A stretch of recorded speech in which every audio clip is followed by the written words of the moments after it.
Bonjour, dans le cadre d'un plan de renouvellement des appareils respiratoires isolants et bouteilles d'air, l'établissement public a fait le choix de s'orienter vers du matériel plus ergonomique qui apporte une évolution d'une part face à la prévention et la lutte contre les troubles musculo-squelettiques, mais aussi d'autre part sur le plan de la sécurité, en améliorant l'autonomie et la visibilité des porteurs. Le dossard retenu est le modèle P2S Airbus Connect de la société Drager. Le poids réduit et le réglage en hauteur, la ceinture pivotante et coulissante et le harnais facilement réglable pour s'ajuster à l'utilisateur sont les principales caractéristiques de ce modèle qui contribue à limiter l'impact de son port par un sapeur-pompier et ainsi réduire stress, fatigue et consommation d'air.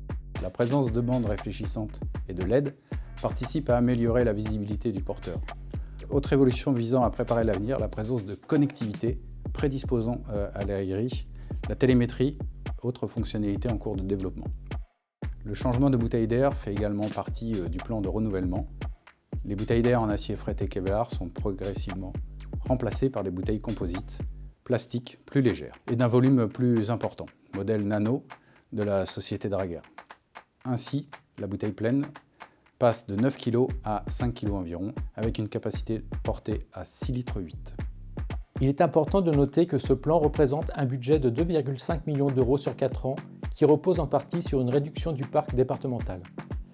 Le déploiement s'effectue de façon progressive, la priorité étant donnée aux unités qui ont la sollicitation incendie la plus élevée.